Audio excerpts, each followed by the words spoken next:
اس کی ماں مسلسل روئی جا رہی تھی اور مجھے دیکھا بھی نہیں جا رہا تھا۔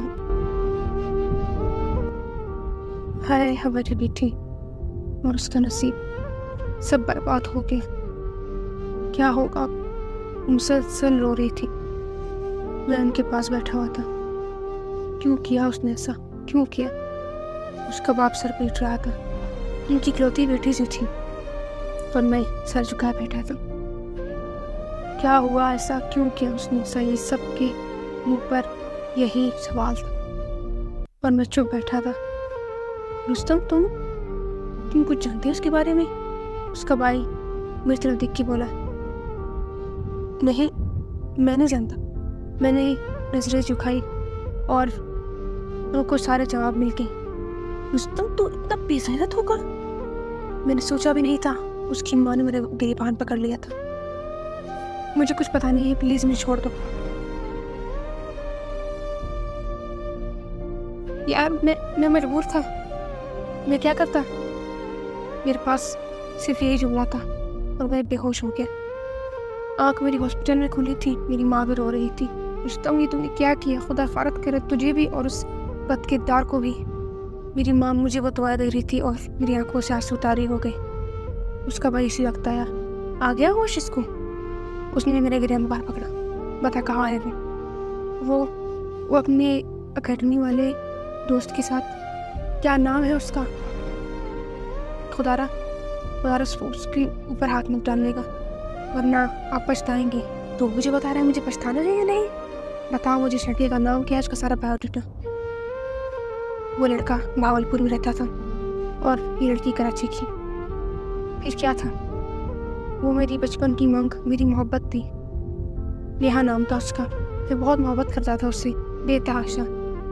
اپنے ذرا سے پیسے جوڑ کر میں اس کے لیے تحفے تحائف لیتا تھا۔ اس کی خوشی کی خاطر میں سب کچھ کرنے کو تیار تھا۔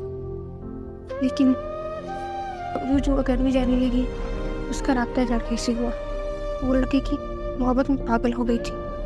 لڑکا کچھ دن یہاں اکیڈمی میں رہا اور پھر وہ چلا گیا واپس بھاولپور۔ لیکن وہ لڑکا مسلسل اس کی کان بھر رہا تھا اور ایک دن خاموش قدموں کے ساتھ وہ لڑکی جانے لگی اور اس نے مجھے آخری بار فون کیا۔ رستم، میں تم سے آخری بار ملنا چاہتی ہوں۔ میں نے کہا، کیوں؟ ایسا کیا ہوا ہے؟ بس اس کا کہنا تھا اور میں چل دیا۔ وہ ٹرین کے پاس بیٹھی تھی۔ اب ٹرین چلنے میں کافی وقت۔ وہ میری طرف آئی، مجھے دیکھ کر دوڑ کے مجھے کہنے لگی، رستم مجھے بتا تم مجھ سے بہت محبت کرتے تھے، لیکن اس کی محبت نے مجھے سب کرنے کو مجبور کیا۔ میں دم بخود اس کو دیکھتا رہا۔ تم کیا کرنے جا رہی ہو؟ میں مجبور ہوں، پلیز مجھے جانے دے۔ اور میں بدبخت اپنے جیب میں موجود جتنے بھی پیسے تھے اس کو پکڑا کے اپنے ہاتھوں سے ٹرین میں بٹھا کے بیچ دیا۔ آج پورا خاندان میرے پر سوال اٹھا رہا تھا اور میری ماں مسلسل روئی جا رہی تھی۔ وہ لوگ تجھے مار دیں گے، بتا اس کا پتہ بتا دے۔ مجھے نہیں پتا ماں، میں نے جان بوجھ کے جھوٹ بولا کیونکہ میں نہیں چاہتا تھا کہ اس لڑکی پر یا اس کی محبت پر کوئی آنچ ہے۔ اتنی محبت کی تھی میں نے اس سے، پر کیا تھا، انہوں نے آخر کار مجھے مار پیٹ کے بلوا ہی لیا اور میں ایک ہفتے تک بستر مرگ پہ پڑا رہا۔ موت تو مجھے نہ آئی پر زندگی بھی نہ آئی، اور یوں ایک ہفتے بعد وہ لڑکی بازیاب ہو کر واپس آ گئی۔ وہ کم عمر تھی، اس لیے پولیس والوں نے اور قانون نے اس کے ماں باپ کا ساتھ دیا۔ وہ لڑکی بولتی رہی کہ مجھے میرے باپ بھائی سے خطرہ ہے، پر پولیس نے اسے اس کے گھر پہنچا دی۔ مجھے خطرہ تو کوئی نہیں تھا، لیکن یہ سب اس نے اس لڑکے کرنے کو بولا، لیکن آ کر بھی وہ پچھتا ہی رہی تھی۔ اس کا باپ خاموش تھا اور بھائی کچھ وقت جوش میں رہا، لیکن پھر زندگی معمول پہ چلنے لگی۔ یوں ہی ایک سال بیت گیا۔ میں اس سے دوبارہ نہیں ملا، لیکن ایک خاموشی تھی جو مسلسل مجھے کھائے جا رہی تھی اندر سے۔ مجھے پہلے محبت تھی اس سے، لیکن اس کے اس قدم کے بعد مجھے نفرت ہونے لگی تھی اس سے۔ وہ کتنا گر گئی تھی، کس حد تک۔ پر خیر، یوں ہی وقت گزرا، میں نے گریجویشن کر لی۔ 5 سال بیت گئے اس بات کو، اور وہ لڑکی 5 سال سے مسلسل اپنے گھر میں قید تھی۔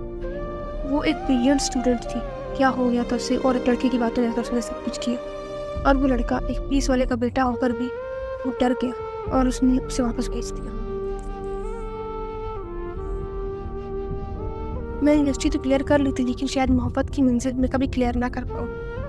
وہیں پر بھی مجھے لڑکی سے محبت ہوئی تھی اور میں اسے غیر رشتہ بھجوانے کے لیے ماں سے بات کی، تمہارے صاف انکار کر دیا، نہیں تو کسی لڑکی سے شادی نہیں کرے گا۔ تو پھر کیا ماں؟ تجھے یاد ہے نیہا؟ ماں میں اس کو بھول کے بہت آگے بڑھ چکا، حتیٰ کہ میں اس کو کبھی نہیں بھولا۔ ایسی کوئی رات نہیں گزری جب میں اس کی یاد میں رویا نہیں، اور وہ آنسو نفرت کے تھے، مجھے اس سے شدید نفرت تھی۔ پھر کیا تھا؟ ماں کبھی صرف لڑکی کے رشتے کے لیے نہیں گئی، وہ اس لڑکی سے معذرت کر لی۔ ماں اصل میں ماں کے اندر بھی ایک ماں تھی، وہ چاہتی تھی نیہا کی اجڑی زندگی میں سنوار دوں، اور پھر آخرکار ماں نے 6 ماہ مسلسل ضد اور رو دو کر نیہا کو اور مجھے بنا ہی لیا۔ نیہا تو چپ تھی، اب اس زندگی کا جو بھی فیصلہ ہو اسے منظور ہے، کیونکہ اس نے اس شخص کی حیثیت دیکھ لی جس کی خاطر اس نے جہاز۔ پھر کیا تھا؟ سادگی سے ان دونوں کا نکاح ہوا، آج وہ میرے بیوی ہے، لیکن شاید وہ میرے دل میں کبھی بھی جگہ نہ بنا۔ اس کا مرضی پورا نہیں، پر اس پر میری محبت کا ذرا بھی اثر نہیں ہوا۔ میں نے پگھلا دیا پتھروں کو، پر ایک تیرا دل پگھلتا نہیں ہے۔ میں بھی ایک پتھر بن چکا ہوں اور میرا دل بھی نہیں پگھلے گا۔